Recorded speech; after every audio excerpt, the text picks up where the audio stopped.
It's time for Mr. Fundamental! Presented by no one. One of the biggest surprises this season is definitely Devonte Graham.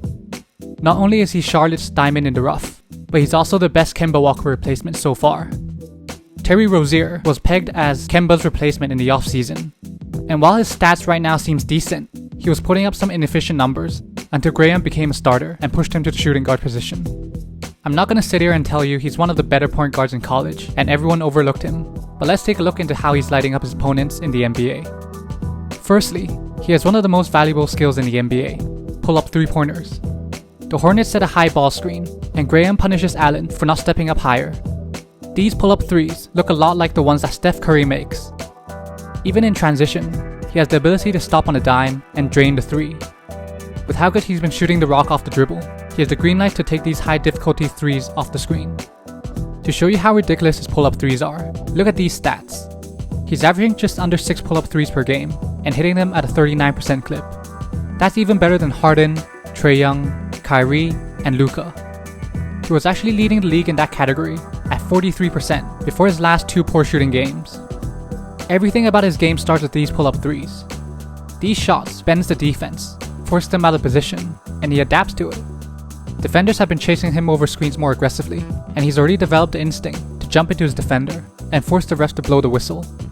Defenses are forced to go over the screen. Even though the screen was set very high, none goes over to prevent the pull-up three that deep. Graham takes what the defense gives him and hits the mid-range jumper. The defense once again goes over the screen to prevent the pull-up three. A year of shadowing Kemba really paid off, since he uses a Kemba-esque snake dribble into a pull-up mid. He's also sprinkled in some possessions where he puts his defender in jail, probing the defense until he finds an opening for the jumper. If the big sinks down, Graham will make them pay with either a floater or a jumper. When I talked about bending the defense, bigs are forced to step up to the 3-point line in pick and rolls to prevent the pull-up three. A quick drag screen forces Silva to step up late. Beyond ball rolls early since Robinson was already out of position, and a nice bounce pass leads to a bucket. Again, Silva had to show on the screen, forcing the weak side to rotate. They aggressively trap Graham, but he does a nice job backing up and finds the open man.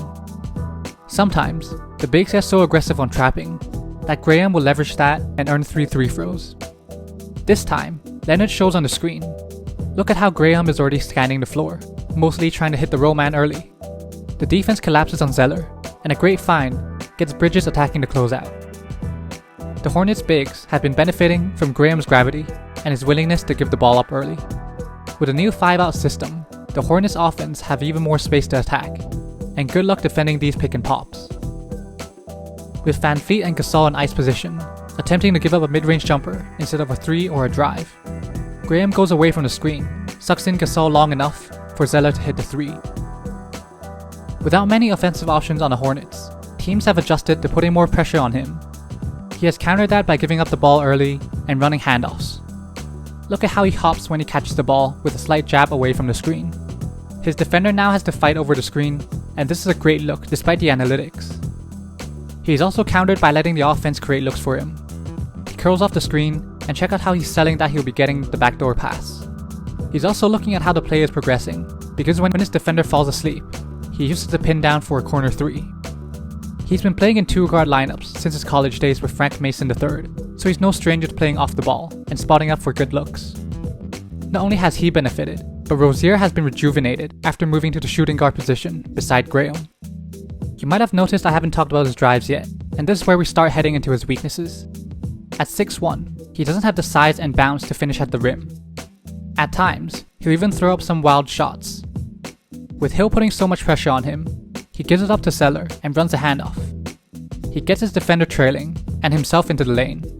No one contests the shot, but he misses the layup. I'm not too worried about this, because there's no way the defense will not guard the layup. Just look at how low Lopez is sinking here. Also, he's shown that he has the touch to finish at the rim. His numbers at the rim still leaves a lot to be desired, but his game will always revolve around his pull-up threes. Another obstacle is that he's still an average mid-range shooter, and teams are willing to give that up. He'll need to improve on his finishing or mid-range game in order to become a threat within the arc. On the other side of the floor, he doesn't have the size and length to switch. He won't become a lockdown defender, but he has the potential to slowly develop into a tough small guard defensively, like Lowry or Van Fleet, if he's surrounded by better defenders. What he has shown is reading the offense a few steps ahead. That same anticipation that he uses on offense to scan the floor has translated defensively, allowing him to intercept passes. In transition, he doesn't bite on the pass fake and takes the charge. Again, he senses the screen coming and instantly turns to knock away the pass. Even on a 2-on-1 fast break, he strikes at the ball at the exact moment Hield exposes it. His height and length will limit him when closing out as shooters, but he could avoid becoming a net negative on the defensive end. Some have pointed out the similarities between his game and Steph Curry's, and some even made that his comparison. I agree that he has the elements to his game that are similar to the best shooter in the game, but if I have to give him a comparison, I would say Jameer Nelson. Nelson was a one-time All-Star, while running the Stan Van Gundy 4-out, 1-in offense that centered around Dwight Howard. Being undersized, Nelson was able to overcome his average finishing by being a great facilitator and shooting off screens to make himself effective in his Orlando days. I can see Graham making a similar impact when the Hornets' young core start to develop. My main concern is whether he'll be a one-year wonder, similar to Aaron Brooks, considering how his game is so heavily reliant on the pull-up three. He'll need to sustain his effectiveness there or improve his driving or mid-range game in order not to flame out in the coming years. For now, he's the savior of the Charlotte Hornets and the best replacement for Kemba, fueling their surprising start to the season. Thank you for watching this video, and I hope you enjoyed it. Please give it a like rating down below, subscribe, and I'll see you next time.